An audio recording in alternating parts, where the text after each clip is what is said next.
कहते हैं ना, लालच की भूख कभी खत्म नहीं होती।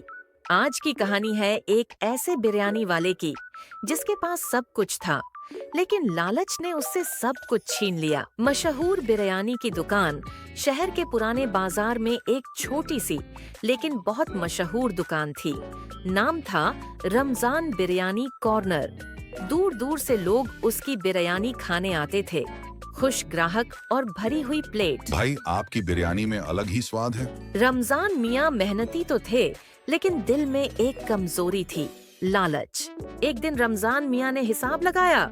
रमजान मन में, अगर हर प्लेट में थोड़ी सी बिरयानी कम कर दूं, तो रोज 500 से 600 रुपए ज्यादा बच जाएंगे। हल्की चालाक मुस्कान। बस यहीं से शुरू हुआ गलत रास्ता। भाई, आज मजदूरी कम मिली है, थोड़ी ज्यादा बिरयानी दे दो। पैसे पूरे नहीं हैं तो मत खाओ। जिस दुकान से कभी दुआएं मिलती थीं, अब वहाँ से बद्दुआ निकलने लगी। एक शाम एक बूढ़ा फकीर दुकान पर रुका। फकीर, बेटा, आज से भूखा हूँ, अल्लाह के नाम पर थोड़ा खाना दे दे। यह कोई दरगाह नहीं है, यहाँ मुफ्त कुछ नहीं मिलता। फकीर ने जाते जाते बस इतना कहा, बेटा, जो आज तू रोक रहा है, वही कल तुझसे सब कुछ छीन लेगा। उसी रात कुछ अजीब हुआ। रात दुकान बंद। सुबह जब रमजान मियाँ ने दुकान खोली तो पूरी बिरयानी सड़ चुकी थी। तेज बदबू, मक्खियाँ और कीड़े। रमजान घबराकर, ये कैसे हो गया? कल तो सब ताज़ा था। खबर पूरे बाजार में फैल गई। अब वहाँ से खाना मत लेना, बिरयानी खराब हो गई थी। दिन बीतते गए, ग्राहक कम होते गए और आखिरकार दुकान बंद हो गई, ताला लगा हुआ। एक दिन रमजान मियाँ उसी दुकान के सामने बैठा रो रहा था। काश मैंने लालच न किया होता, काश उस फकीर को खाना दे दिया होता। दोस्तों, लालच इंसान को अंधा बना देती है। ईमानदारी में भले कम कमाई हो, लेकिन सुकून और बरकत जरूर होती है।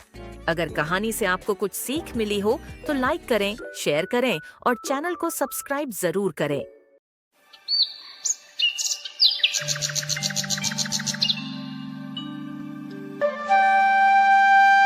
रामू का जन्म एक छोटे से गांव में हुआ था।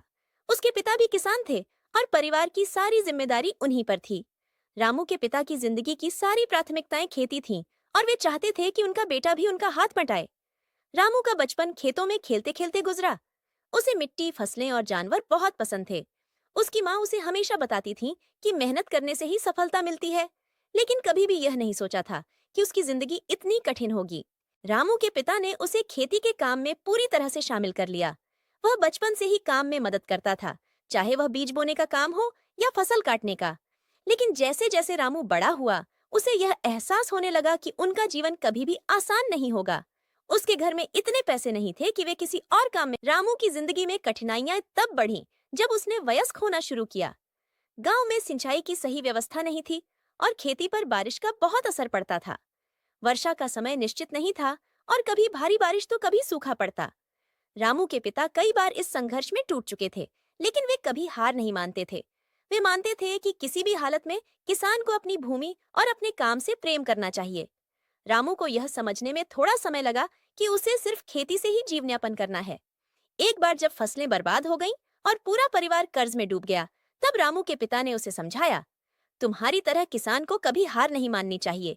जीवन का संघर्ष ही हमारी पहचान है। इस संवाद ने रामू के दिल में एक नई उम्मीद जगाई। लेकिन रामू के परिवार को जमीन का सही इस्तेमाल करने के लिए उधार पैसे की जरूरत पड़ी। चूंकि गांव में कोई बैंकिंग सुविधा नहीं थी, तो उन्होंने साहूकार से पैसे उधार लिए।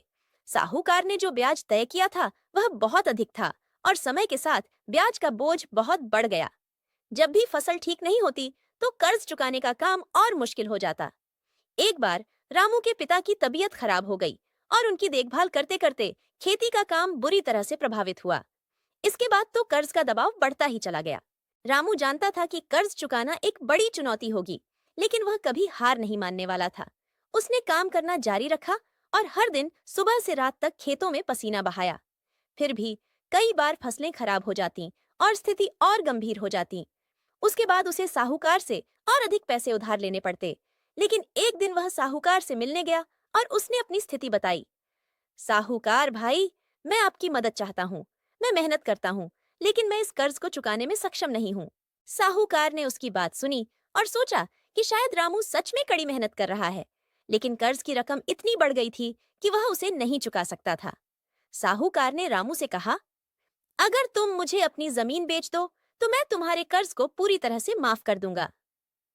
रामू को यह प्रस्ताव बेहद कठिन लगा, लेकिन उसके पास कोई और विकल्प नहीं था।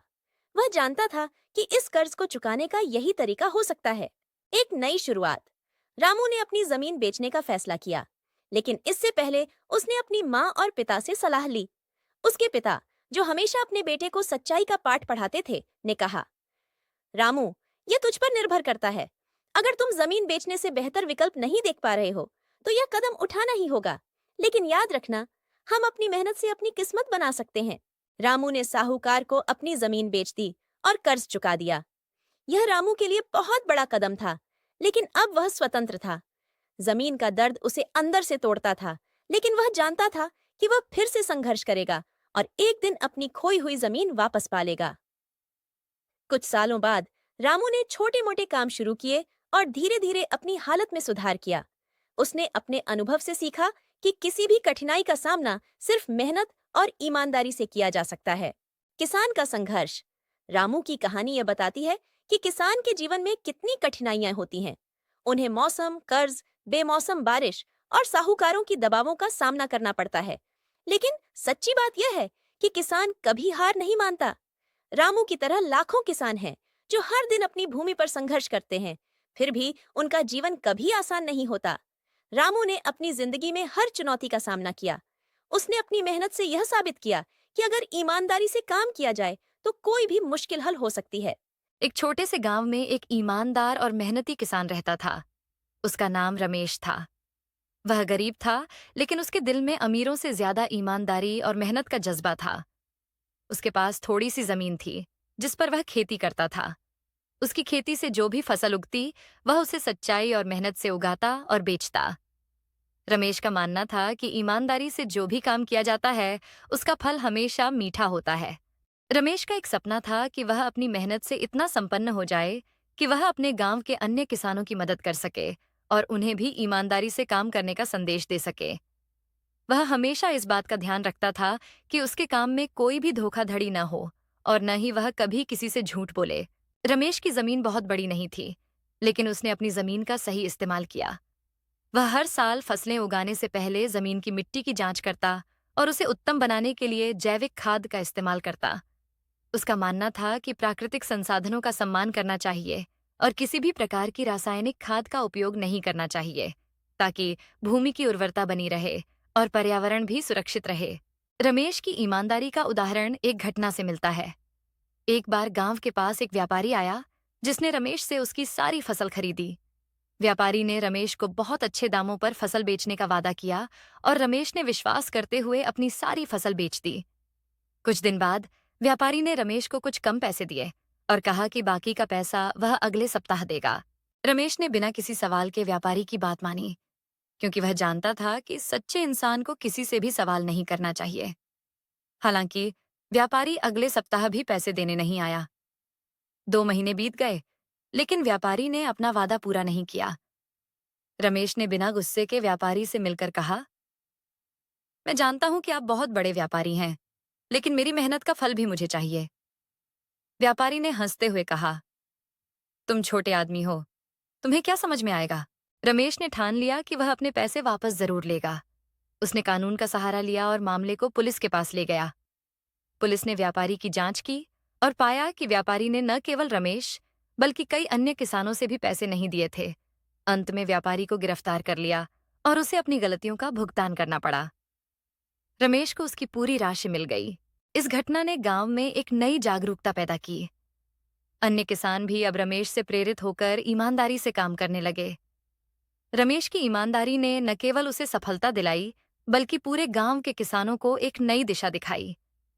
वे अब जानते थे कि सच्चाई और मेहनत से ही जीवन में सफलता मिलती है, भले ही रास्ता कठिन हो। रमेश का जीवन एक प्रेरणा बन गया। उसने सिखाया कि ईमानदारी के रास्ते पर चलने से कठिनाइयों का सामना करना पड़ता है, लेकिन अंततः जीत उसी की होती है जो सच्चाई का साथ देता है। उसकी जिंदगी एक मिसाल बन गई और आज भी गांव में उसकी ईमानदारी और मेहनत की कहानियां सुनाई जाती हैं। वह एक ऐसा किसान था जिसने न केवल अपनी जमीन से फसलें उगाई, बल्कि उसने अपने कर्मों से एक सशक्त समाज की नींव भी रखी।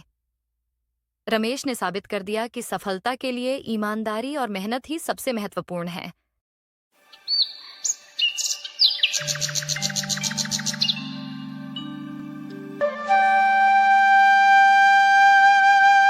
ये कहानी एक छोटे से गांव के एक साधारण व्यक्ति रघु की है।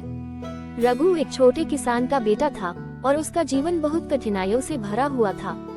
उसका परिवार बहुत साधारण था और उसके पास बहुत सीमित संसाधन थे। लेकिन उसमें एक खास बात थी, वह कभी हार नहीं मानता था। जीवन की कठिनाइयां और संघर्षों के बावजूद रघु ने कभी अपनी मेहनत और धैर्य को खोने नहीं दिया। रघु का परिवार बहुत मेहनती था। उसका पिता बहुत ईमानदार और मेहनती व्यक्ति था, जो अपने परिवार की भरण पोषण के लिए दिन रात काम करता था। रघु की माँ भी घर के सारे काम करती थी और हमेशा अपने बच्चों को सही मार्ग पर चलने की शिक्षा देती थी। रघु और उसकी बहन, जो गांव में पढ़ाई कर रही थी, दोनों ही अपने माता पिता के साथ मिलकर घर के कामकाज में मदद करते थे। रघु का एक सपना था कि वह अपने परिवार के लिए एक बेहतर जीवन बना सके। वह चाहता था कि उसके माता पिता को कभी भी किसी चीज की कमी न हो और वह अपने बच्चों को अच्छे संस्कार दे सके। रघु के पास जो जमीन थी वह बहुत छोटी थी और उसकी सिंचाई के लिए पानी की व्यवस्था भी ठीक से नहीं थी। गांव में कभी कभी सूखा पड़ जाता था और कभी बहुत अधिक बारिश होती थी, जिससे फसलें बर्बाद हो जाती थी। लेकिन फिर भी रघु ने कभी भी हार नहीं मानी। उसने हमेशा अपनी मेहनत को जारी रखा और खेतों में काम करता रहा। वह हमेशा अपने खेतों में काम करता था, लेकिन उसका जीवन हमेशा कठिनाइयों से भरा हुआ था। एक बार गांव में सूखा पड़ा और उसकी फसलें बुरी तरह से प्रभावित हो गईं। रघु का सपना टूटने लगा, लेकिन उसने हार नहीं मानी। उसने अपने खेतों की सिंचाई के लिए नया तरीका अपनाया और पूरी मेहनत से काम करना जारी रखा। एक दिन गांव में एक व्यापारी आया, जो व्यापार के सिलसिले में यात्रा कर रहा था। व्यापारी ने गांव के सभी खेतों को देखा और रघु के खेतों को देखकर हैरान रह गया। बाकी सभी खेतों में सूखा पड़ा था, लेकिन रघु के खेत में कुछ हरी भरी फसलें उगी हुई थीं। व्यापारी ने रघु से पूछा, तुम्हारे खेत में फसलें क्यों उग रही हैं, जबकि बाकी सभी खेतों में सूखा पड़ा हुआ है? रघु ने मुस्कुराते हुए उत्तर दिया, ये सब मेरे मेहनत, धैर्य और भगवान की कृपा का फल है। मैंने समय समय पर अपनी मेहनत की है और भगवान से प्रार्थना की है। मैंने कभी भी हार नहीं मानी और हमेशा उम्मीद बनाए रखी। व्यापारी रघु की बातों से प्रभावित हुआ और उसकी ईमानदारी और मेहनत की सराहना की। उसने रघु से कहा, तुम्हारी मेहनत और सब्र ने तुम्हें सफलता दिलाई है। मुझे लगता है कि तुम्हारे पास व्यापार के लिए भी कुछ अच्छा करने का हुनर है। व्यापारी ने रघु को व्यापार के एक नए रास्ते पर चलने का प्रस्ताव दिया। उसने रघु को अपने साथ काम करने के लिए कहा ताकि वह अपने परिवार के लिए एक बेहतर जीवन बना सके। रघु ने व्यापारी का प्रस्ताव स्वीकार किया और उसने व्यापारी के साथ व्यापार शुरू किया। रघु ने जो काम शुरू किया उसमें उसे बहुत सफलता मिली और धीरे धीरे उसके जीवन की परिस्थितियां बेहतर होने लगी। रघु ने अपने परिवार को भी इस नए रास्ते के बारे में बताया और सभी ने मिलकर इस नए अवसर का फायदा उठाया। व्यापारी ने रघु की मदद से उसके जीवन को बदल दिया और रघु का सपना सच हो गया। वह अब एक सफल व्यापारी बन गया था और किसी गांव में एक आम वाला रहता है। उसका नाम रामू था। वो बहुत ही मेहनती और ईमानदार इंसान था। हर साल गर्मियों के मौसम में जब आम पककर तैयार होते तो वो अपने गांव के आसपास के क्षेत्रों से ताजे और मीठे आम लाकर बेचता था। गांव के लोग उसकी ईमानदारी और अच्छे आमों की वजह से उसे बहुत पसंद करते थे। वो हर रोज सुबह बहुत जल्दी उठता और अपनी दुकान सजाकर बैठ जाता था। उसके आम इतने स्वादिष्ट होते थे कि उसकी दुकान पर हमेशा भीड़ लगी रहती थी। रामू का एक सपना था कि वो कभी बहुत अमीर बनेगा। वो सोचता था कि अगर वो बहुत पैसे कमा लेता तो उसके पास सब कुछ होगा। वो एक बड़ा घर बनाएगा, अच्छे कपड़े पहनेगा और आराम से अपनी जिंदगी जिएगा। लेकिन उसकी यह ख्वाहिश धीरे धीरे लालच में बदलने लगी। वो दिन प्रतिदिन अपनी कमाई को देखकर और ज्यादा पैसे कमाने की सोचने लगा। उसे अपनी मेहनत से कमाए गए पैसों में संतोष नहीं हो रहा था और वह सोचता था कि अगर थोड़ा और मेहनत कर लिया जाए तो वह अपनी ख्वाहिशें जल्दी पूरी कर सकता है। एक दिन रामू के पास एक आदमी आया। वो आदमी शहर से था और गर्मियों के मौसम में आम खरीदने आया था। उसने रामू से कहा, तुम्हारे आम बहुत अच्छे हैं। मैं तुम्हारे पास से एक बड़ी खेप लेना चाहता हूँ ताकि मैं उन्हें शहर में बेच सकूं। रामू को इस बात से बहुत खुशी हुई। यह एक बड़ा मौका था उसके लिए, लेकिन उसे ये भी ख्याल आया कि अगर वो आमों को महंगे दाम पर बेचे तो वो ज्यादा पैसे कमा सकता था। रामू ने आदमी से कहा, मैं तुम्हें आम थोड़ा महंगे दाम पर दूंगा, क्योंकि मेरे आम बहुत अच्छे और ताजे होते हैं। आदमी ने थोड़ा सोचकर हामी भर दी और उसने रामू से बहुत सारे आम खरीद लिए। रामू ने उसकी बातों में आकर आमों को महंगे दाम पर बेचा और आदमी को उसी दिन के लिए आम दे दिए। रामू बहुत खुश था कि उसने इस बड़े सौदे से बहुत पैसे कमाए थे। वो सोचने लगा कि अब वो जल्दी ही अमीर बन जाएगा। लेकिन अगले दिन जब आदमी रामू के आम बेचने के लिए शहर गया तो उसे कोई खरीदार नहीं मिला। आम इतने महंगे थे कि कोई भी उन्हें खरीदने के लिए तैयार नहीं था। वह आदमी बहुत परेशान हो गया। उसने रामू से संपर्क किया और कहा, तुमने मुझे आम बहुत महंगे दाम पर बेचे, वे कोई भी नहीं खरीद रहे हैं, मैं उन्हें वापस तुम्हारे पास लाकर बेचता हूँ। रामू को अपनी गलती का एहसास हुआ। वह समझ गया कि लालच में आकर उसने गलत काम किया। वह आदमी वापस आकर उसे आम लौटा लाया। अब रामू के पास बहुत सारे आम पड़े थे जो कोई भी नहीं खरीद रहा था। वह बहुत चिंतित था क्योंकि उसे पता था कि वह जो भी काम कर रहा था वह उसे परेशान कर देगा और किसी भी हालत में फायदा नहीं होगा। फिर एक दिन रामू को एक और ग्राहक मिला जो बहुत ही सरल और ईमानदार व्यक्ति था। वो व्यक्ति रामू से कहता है, तुम्हारे आम बहुत अच्छे हैं, लेकिन मुझे नहीं लगता कि इतने महंगे दामों पर वे किसी को मिल पाएंगे। क्या तुम मुझे सही कीमत पर आम दे सकते हो? रामू को उसकी बात सुनकर थोड़ी शर्म महसूस हुई। उसने सोचा, मुझे लालच करने की बजाय उसे उचित मूल्य पर आम देने चाहिए। इस बार उसने आमों की सही कीमत रखी और आदमी को अच्छे दामों पर आम दिए। आदमी खुश होकर वापस चला गया। अगले कुछ दिनों में रामू ने कई ग्राहकों को अच्छे दामों पर आम बेचे और वह खुश था कि उसने अपने लालच पर काबू पाया। रामू को ये समझ में आया कि अधिक पैसे कमाने के लिए लालच करना कोई अच्छा तरीका नहीं है। सही मूल्य पर बेचे गए सामान से ही व्यक्ति का मन संतुष्ट रहता है। वो अब जान गया था कि ईमानदारी और मेहनत से ही सफलता मिलती है, न कि लालच और धोखाधड़ी से। कई दिनों बाद रामू ने अपने पुराने तरीके को फिर से अपनाया और उसके व्यापार में धीरे धीरे सुधार हुआ। वो फिर से अपने ग्राहकों के साथ अच्छे रिश्ते बनाने में सफल रहा और उसका नाम पूरे गांव में एक ईमानदार व्यापारी के रूप में फैल गया। अब वह संतुष्ट था क्योंकि उसने अपनी मेहनत से और सही तरीके से पैसे कमाने का तरीका खोज लिया था।